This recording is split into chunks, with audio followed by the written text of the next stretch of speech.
Because 99.999% of all energy is subtle or invisible. What are we giving off into the world? Where EMDR has helped give me that same feeling of being able to see, feel, visualize, process it, connect to it. You know what? Sometimes you can't feel it in therapy because emotions are made of energy and thoughts are made out of energy. It is all there is. I don't have any challenges with you not necessarily thinking any of this stuff is real. You know, you can actually change your energy.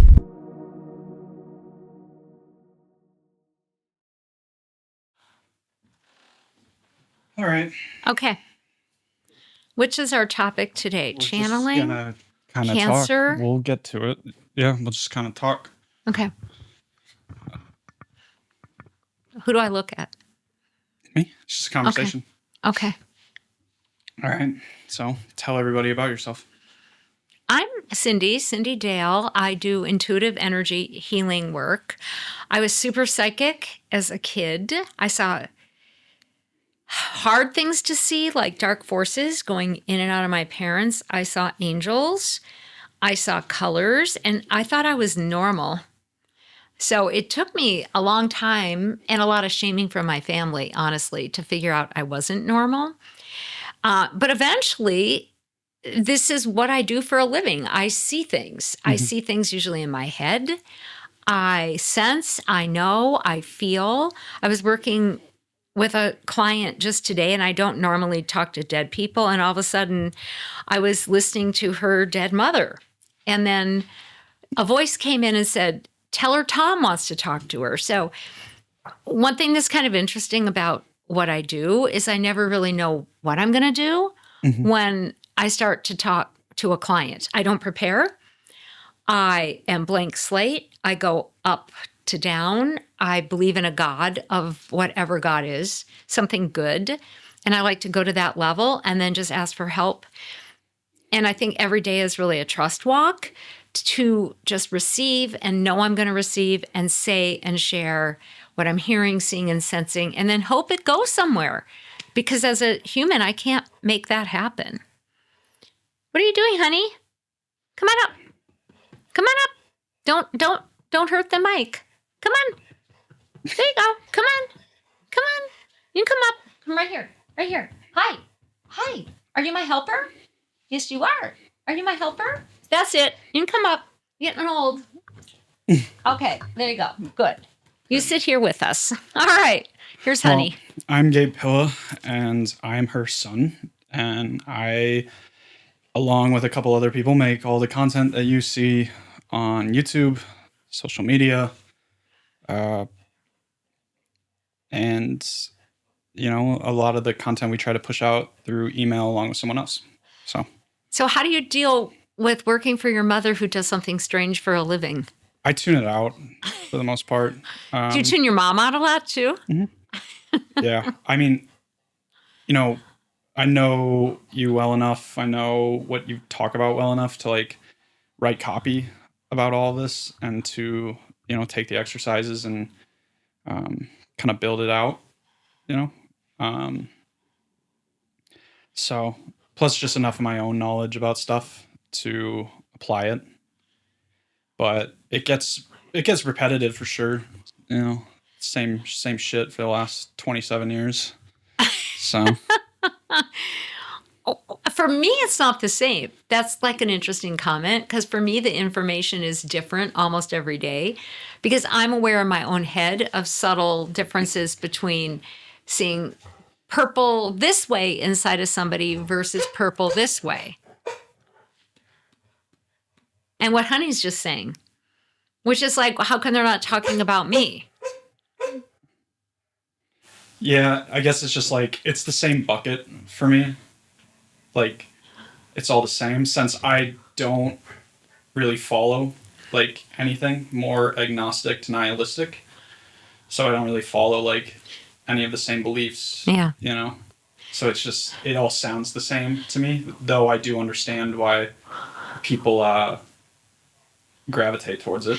So I'm curious because we've both done mushroom ceremonies. I've done a lot of ayahuasca, lots and lots of it in Peru in the jungle. And probably though my deepest consciousness experience was spending a weekend with a former Navy SEAL and a therapist to work on anxiety a few years ago and doing synthetic 5-MeO DMT, toad medicine, but synthetic.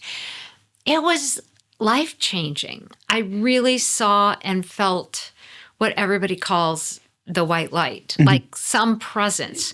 It was benign and yet loving, and I just knew I was this sort of endless being. It kind of freaked me out though. I was shaky for a long time after, but it showed me there's continuation, even if I can't figure out what spirit or God or the divine.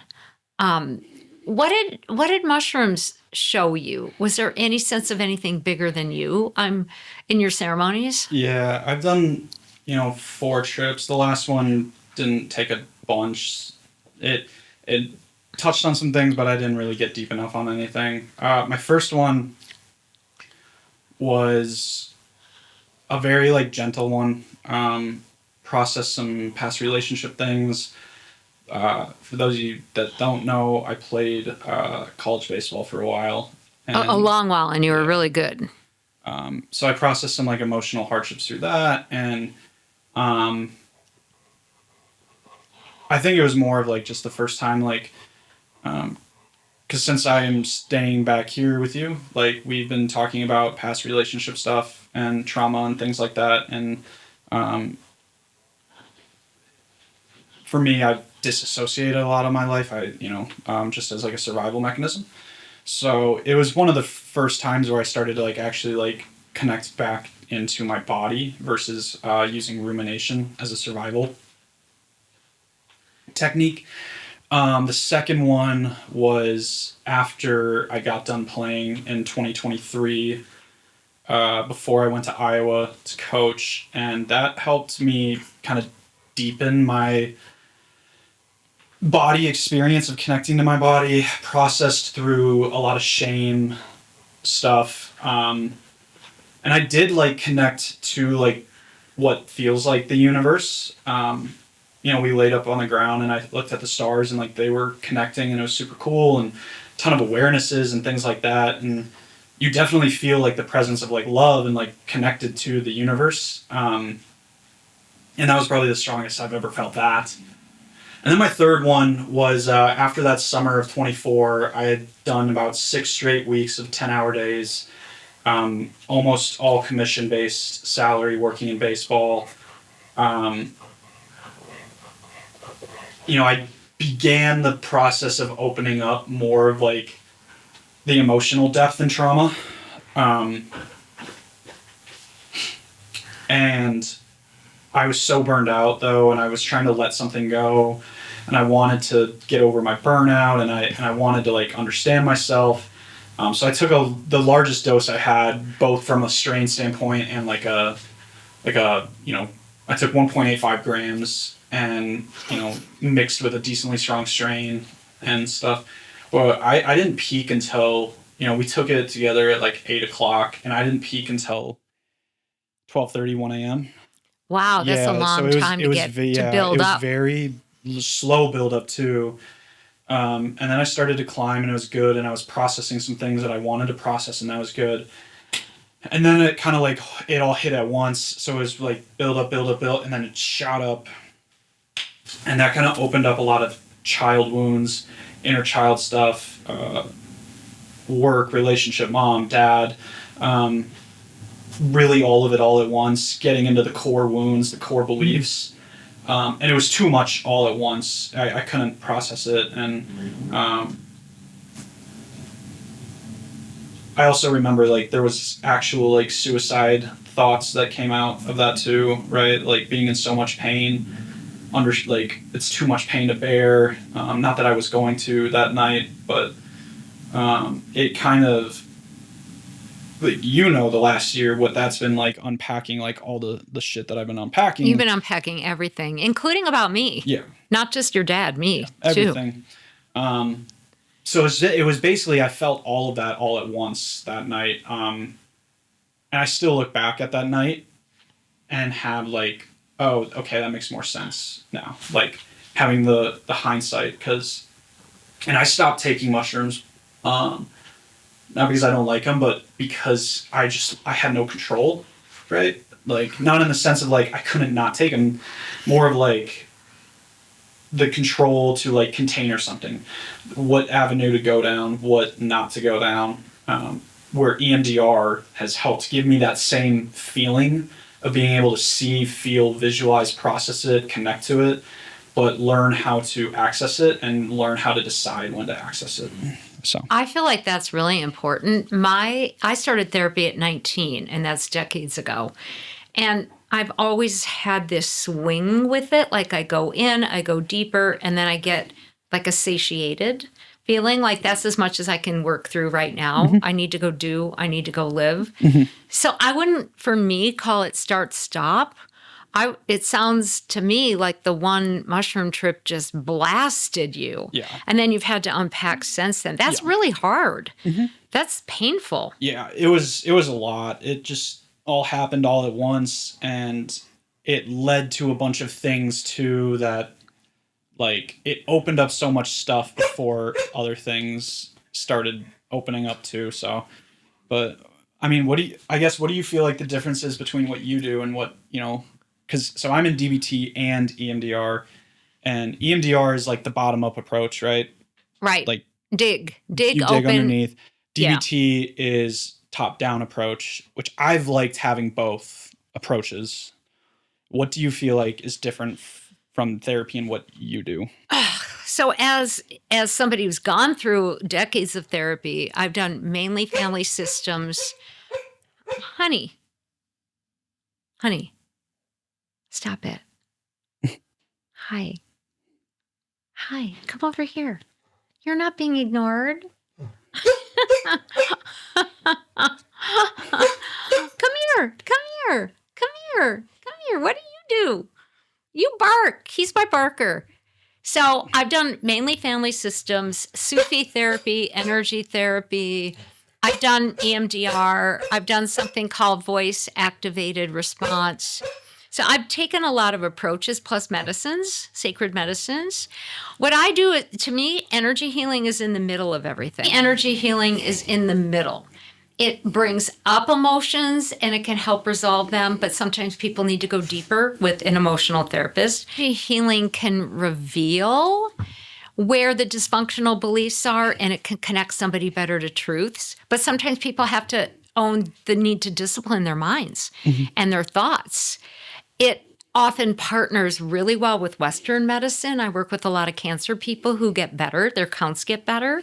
They're doing the Western medicine and it opens up the origin. Is it other people's energies causing problems? Is it emotions? Is it mental? Is it the soul? Is it ancestral? Is it past life? I think it gets to origins. That's what energy healing does. What's the difference between emotions and energy? Emotions are made of energy. Thoughts are made of energy. Emotions are made out of thoughts, which in the body are electrical and they're measurable, and feelings, which are biochemical and they're measurable. Emotions are the combination, but it's very hard to unpin a stuck emotion. What are the feelings in a stuck emotion? What are the feelings in a rage that keeps coming? There's going to be hurt, there's going to be anger. How do you unwind that if you need to connect it to memory, to story, to belief, and start unraveling? Everything is energy. What I do is I work intuitively. I'm super intuitive. I get senses, knowings, messages. I can relate to what somebody's gone through or they're going through or they might go through. I get images and I trust them and sometimes guidance. And so I'm more of a partner with the person to describe the energy that's locked or to help them unblock the energy that's stuck. Or the third option is to find out where there's emptiness and what they need to fill it with. And you know what? Sometimes you can't fill it in therapy. Sometimes there's so much that's been missing. It's got to be some greater universe or power that fills it. So I feel like energy is a very like blanket term.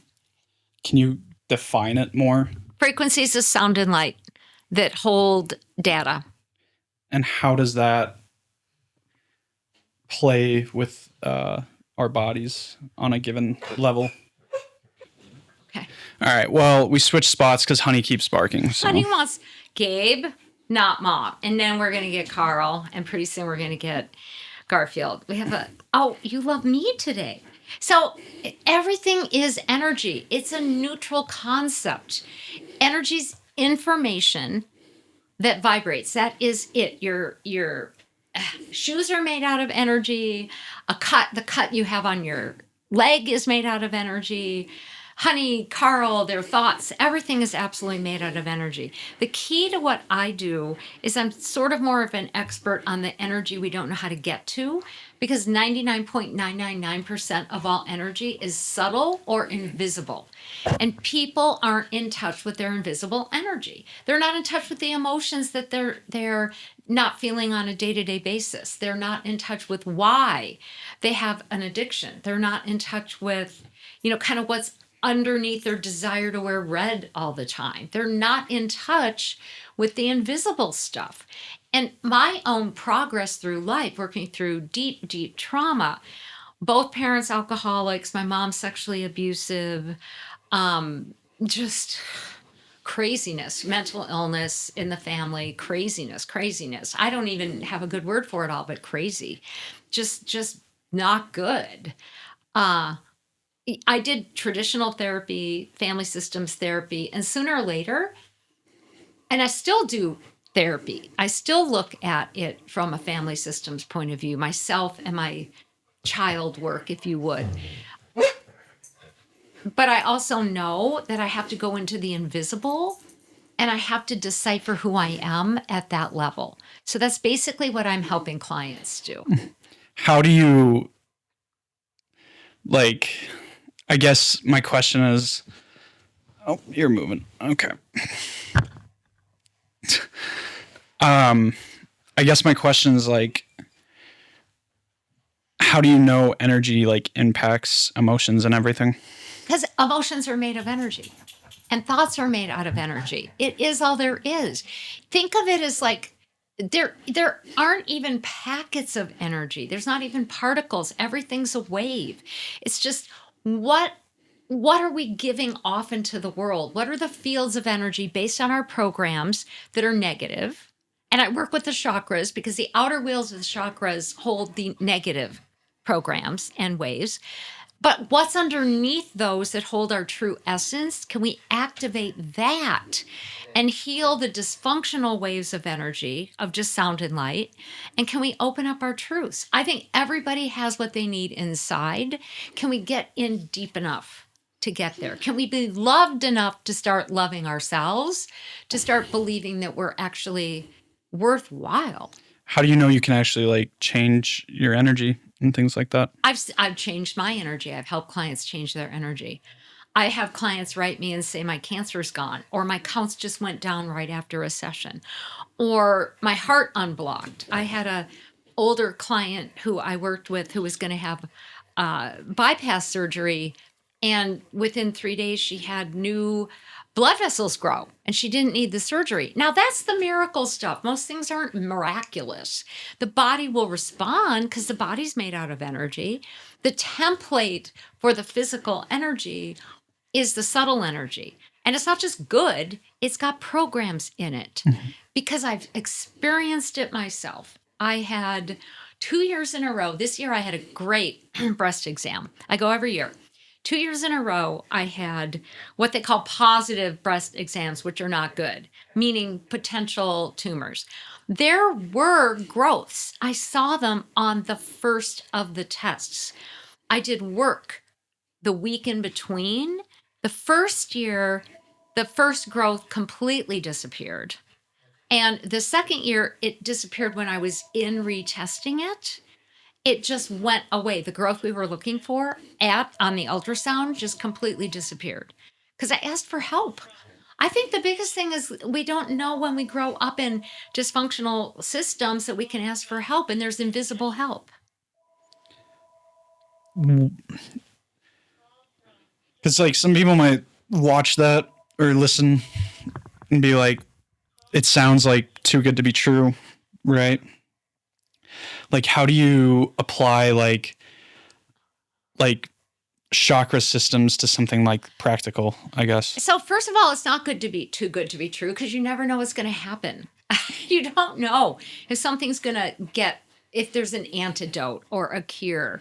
I've had people die. I've had lots of clients die. I've had a few clients commit suicide. They just couldn't work through the tougher emotions. It's not like there's a promise, but is there any promise in life? If you go to a doctor, is there a promise? There's no promises. The statistics are usually we can't help you. With the kind of issues I help people with often, the statistics are not good. So most people come to someone like me, A, because it's work, B, because they're desperate. And, you're sometimes willing to dig deep and open up to what you can create for yourself or what something bigger can create for you. Chakras are a system. They're not gods. They're not just positive. They're memory banks. They're storage units. They're based in the endocrine glands. Many of them are based in the actual spine. They are physical organs, but 99.99% of what they manage is subtle or quantum. They're a system. It's the simplest system I know to deal with and get images about and figure out what's happening with the subtle energy. You have to start somewhere. How do you start? This universe is big. We're all part of the universe. The universe is a huge quantum sea foam. Where do you start? You need a starting place. The chakras are starting places. Yeah. So how did you discover energy and chakras? I saw chakras as a kid. I just didn't know what they were. I saw colors. I saw shapes. I saw dead people. I saw ghosts. I saw spirits. I just didn't know what they were until I took a class in my 20s and started traveling to Peru and Costa Rica and Belize and other cultures, and people knew what they were there. They just didn't know in white middle-class America what they were. I believe they're real. I don't believe they're gods. I don't believe we have to use chakras to do energy healing. To me, they're a handy system to start kind of figuring out what's going on because they're all bandwidths of energy. There's a science to it. And if you've got, say, a disease in the hip area, I'm going to work in the first chakra. That's right there. And the first chakra develops when somebody's in the womb. So I know that we're working with really, really early issues. And frankly, a therapist isn't going to get there. That's where energy fits in. How do you know, though, that therapy and energy work aren't just doing the same things with different names? I think they are doing very much the same things with different names. And for some people, healing might require going back in time and remembering a past life or remembering something their grandmother went through, and how would they cognitively know that? Maybe they experience as if they are the grandmother. I think it depends on what's going to work for the person. I actually believe, though, it's really important not to spiritually bypass or energetically bypass. Some people just do a spirit work, like what's in my soul. Move your mic just a little bit closer. Do you want to switch places? Nope, okay. We're good. Some people spiritually bypass. They just go, what are my past lives? And they never deal with their childhood. Or some people are, I just want the story of what happened, but I don't want to feel the feelings. Mm-hmm. I think therapy is necessary. Yeah. I don't think people have to consistently do it all the time. I think when something arises, once you've done a lot of the deep childhood work, when something arises, even now, I go back to therapy. I go back and get help with my feelings. Energy, woo-woo, and too spiritual and things like that. I think they're just scared of it. Why is that? I don't think they understand it. I feel like we, in the West anyway, and this isn't completely true anymore, but most Christianity has been very whitewashed, literally, like Christian white nationalism. And it's a dictatorship. So a lot of religions are dictatorships, and they don't leave a lot of space for what we can't explain, for spirits, for the delivery of healing, unless you belong to that religion. And so I think unless people have a small context, they live in a teeny tiny Kleenex box called a religion, They don't have explanations, and they certainly don't avail themselves of all the science that explains that energy is mainly invisible, that we're all interconnected because of quantum entanglement, that time and space don't exist, that everything's a great big collapse, that you can shift things with your focus, not necessarily your thoughts, but with focus, and that two or more, when gathered, not just in Jesus's name, but when gathered together for an intention, make a difference. We see that in the world. We see people gathered, kind of under the auspices of a religion or under the auspices of a political party, and people get hurt. So they don't want to think they have the power to wield with their invisible selves, that they can get a dream. They don't have to go to a priest or a pastor or ignore their intuition. We are beings that are mainly invisible, and we're all interconnected. I think woo-woo is a way of saying, I don't want that much power. I don't want that much responsibility. I want to stay in my nest. I think there's lots of reasons that people want to cut it down. What do you think of the fact that you have a son that doesn't abide by what you believe in? I think he's got perfect right to believe whatever he wants to or whatever he doesn't want to. I'm not in the business of being a pastor. I'm not trying to convert people to anything. I don't even know what God is. I believe all of us have our own way of showing up in the world, and that we may believe one thing one day and something different in 10 years and then undo that 10 years later. I really, really believe that we all are empowered to come up with our own ideas and our own questions and answer our questions. I would personally rather have a son like you, kind of questioning it all and not believing there's really anything, than somebody who's stuck in a Kleenex box that's called Christian white nationalism, or says that you have to pray 5 times a day a certain way, or do everything the right way, or you're a bad person and you're going to go to hell. What has your challenges been, though, with myself not abiding to what you want? I don't have any challenges with you not necessarily thinking any of this stuff is real. Yeah. I actually know you've experienced some of it is real when you played baseball. And then maybe the inconsistency of it is part of the deep dive into questioning. I don't have any challenges with that. My role with you, even though you work with me in my business, my major role with you, my most important role in life is to be a mom. Mm-hmm. I think that has been my through line. And ever since I had your older brother, that's been the most important thing to me, is to be a mom. I listen, I show up, I try to change myself, I try to understand you, I try to keep an open heart, I improve myself where I can, and that's my job. That's the most important thing to me. I have probably been most well known amongst, and I've had tons of students, probably 1 million people coming through classes or reading books or more than that. What I take in when they talk to me the most is how they've noticed that I don't put anything in the way of my parenting. When other people were being road warriors with their books, and I have 40 books, they lived on the road 300 days a year. Some of these people who are much more famous than me still live on the road 300 days a year. First of all, I don't want to live that way. And second, how can you raise my kids? I was a single mom. I couldn't raise my kids that way. I wanted to pick them up. So belief systems are a bunch of bullshit. It's what you do and how you show up.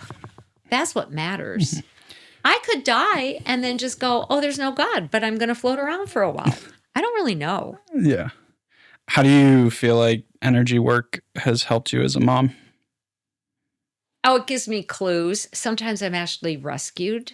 I remember one time walking you had a paper out. That was the most horrible job. Yeah, it sucked. It sucked. I mean, let me tell you, though, I feel sorry for myself, too. I feel sorry for any parent who participates in a paper route. You made what, $7 a week, $9 a week? We actually hired the neighbor boy half the time for like $20 to help, because It was probably 10 hours a week. I think it was 10 cents an hour, maybe. Anyway, but one time we were delivering these papers and we were on opposite sides of the street. I can't remember if you had Honey or you had Lucky and I had the other dog. And we were going to cross and I heard a voice yell in my head, "Stop him." So I yelled at you, "Stop." And if I hadn't done that, this is why there is invisible stuff and it's helped you even if it's through me. This car barreled around the corner and it would have creamed you. You probably would have been dead. You were sick once for 2 years and we couldn't figure anything out. And that's Western medicine and holistic medicine. And I finally brought you to my friend who did a spirit releasement from a negative entity from your dad's family. Kooky family. Lots of interference, lots of stuff in that family. Not good stuff. I mean, I have stories. You have stories. Weird, wild stories. Lots of negative stuff. Lots of great stuff too. And you wouldn't go in the room. You kept screaming, "It won't let me in. It won't let me in." So my friend Larry came to the house and let go of this entity thing from your dad's family. Not that you didn't have one from mine, but that was from your dad's. And it didn't cure you. It wasn't like you were all of a sudden well. What it was is I had a dream that night that you needed a scan. Your head needed a scan. You'd been sick for 2 years. I went to your pediatrician, who's a regular doctor and a born again Christian. So what I do is pretty different than what she believes in. And I told her the dream, and Dr. Vicky said, "I'm going to order a CAT scan. I believe in dreams." They figured out you had polyps growing up toward your brain. You had surgery within a week. So it's helped me parent you. What was that like emotionally for you, the build up before not being able to? Oh my God. Because I was only in like 4th grade, so I don't really remember any of it. It was horrible. But I was exhausted. I was wiped out. I was always nervous. I couldn't sleep. I'm helping your brother with his life. I think he was going through football, and for a while it wasn't going very well. I remember one time I'm getting off the phone and him yelling at me. And I go, "Why are you yelling at me?" And he goes, "My girlfriend's mad at me. The coach is mad at me, blah, blah, blah. So who else am I going to yell at?" I'm like, "You yell at the mother, of course." It was miserable. It's a blur. I tried everything. I tried diet. I tried homeopathy. I brought you to doctors. I got you allergy tested holistically. I was exhausted. You were exhausted. Is that why we did that allergy test? Yes. Okay. We did everything in 2 years that could be done. Yep. And then you had surgery. And surgery was actually a relief. Yeah. Because there was something to do. That's why energy medicine isn't just getting pricked with needles or woo-woo stuff. It's real. Yeah. Every medicine is energy medicine. Yeah. And how do you see that helping with like bigger illnesses and things like that? I've seen people heal. It's not that they only heal from the energy work. I remember years ago a woman coming in and she had she was going to have surgery. She had a huge mass in her gut, huge sarcoma in her gut. And they didn't think, all they were going to do is buy more time, cutting as much as it out that they could, taking some lymph nodes. They weren't hopeful it was going to heal her. And she came in, and the image I saw working with her, when I was working with her, intuitive image, I saw somebody punch her in her stomach when she was a kid. I said, "Who punched you in the stomach all the time?" She goes, "My brother." She started crying. We released these subtle negative charges that were caught in her gut. She went through surgery and the cancer never came back.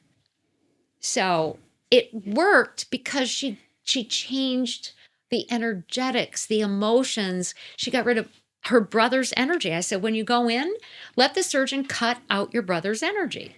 Mm-hmm. So sometimes that's what we have to do. It's not even our energy. Regular therapists will talk about that. They'll talk to somebody. This isn't your shame. This is your mom's shame. This is your dad's shame. That's real energy that gets stuck in our body.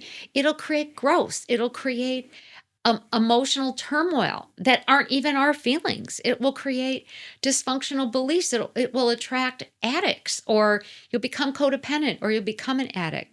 I think 80% of what causes our problems isn't even our energy. I think a lot of good therapists know that. I don't think doctors know that. They're not going, oh, I'm going to cut out their mother's energy. Even though years ago, I remember a client coming in. She believed in energy work. Her sister had a problem. They couldn't figure it out. I said, well, I think she has cancer, but you're going to have to test it. Well, they wouldn't do a biopsy, which whatever. That's stupid. And I said, it's microchimerism. There was a disappeared twin in the womb. I think the twin's part of the body is left, and I think is creating a tumor. She died. The sister died. They went in, they cut her open. There was a part of a disappeared twin inside of her. So we can't see everything. There's stuff we don't have the skill to see. There's stuff I don't have the skill to see. There's stuff I don't know about. There's mistakes. I can make mistakes. A person might not hear me right. Maybe it's their time to die. Maybe there's just no healing, except maybe making peace with it. But I don't know how much medicine is doing all the time. I don't know if it's going to take an x-ray and see a dark entity when a dark entity may be the cause, like of a cancer. And energy medicine is awfully limited because we're just human beings too. If you were to say, like, I think last question that I have, and then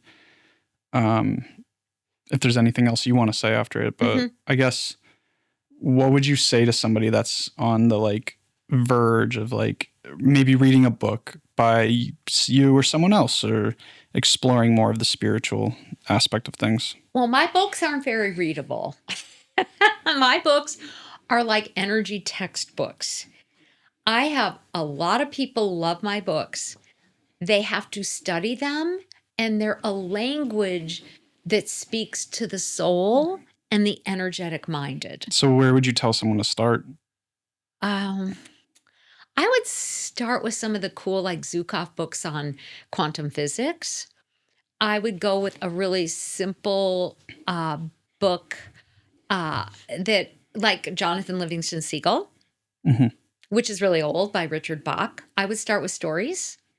I would start with fairy tales, and because fairy tales are essentially telling you everything's a pattern and a program, and you're living out a fairy tale. Do you want to keep living out that fairy tale, or do you want to change the ending or get a better ending? I would start with really simple quantum physics or fairy tales or simple stories, and start to activate your imagination again. Then I would research the Sufi concept of the imaginal realms, which Carl Jung drew from, and so did Corbin. And it talks about how we're surrounded by different worlds or different realms, and they're all real. So I would start activating the imagination that we had when we were a kid, to know that we're not fixed in time and space. We're not finite, we're infinite. I would grow into my books if you have an issue and you want to know what to do. I got an email last week from a woman who a few weeks ago was diagnosed with 4-stage cancer. She used my Advanced Chakra Healing 4 Pathways book. Really big and thick, tough, Transforming the Legacy, fantastic book. And she did the exercises. She had the surgery and the cancer's gone. She did the work, she had the surgery. I would do my books, but with the attitude of, I'm going to use the exercises and do them to help myself self-heal, or to get guides to help me. If you guys want any of the exercises or the quizzes, they will be in the description below. We have a chakra quiz where you can figure out what your strongest chakra is. 2 different exercises, and then you can also sign up for Tuesday tips, where you send out a tip every Tuesday. Useful newsletters. Pretty self-explanatory. So whenever we send shit out, very much try to make it. Carl, you got to move out of the camera, buddy. We'll have a lot more stuff too. I'm going through all my works and putting them into useful packets. Yeah, but making sure there's as much value as possible in them, so you guys won't just get spammed in your inbox. So No, but Honey and Carl and Lucky. No, Lucky's dead. Honey, Carl, and Garfield, they will spam you for food. Yeah. Well, I have no more questions. Do you have anything else you want to add before we wrap up? I just say, if you're interested in energy healing, try it. You're made out of energy. You're already an energy healer. You're already helping to create your own world. Don't take the blame for the things that have gone wrong. Don't take the blames for other people's impact on you, for being traumatized or abused.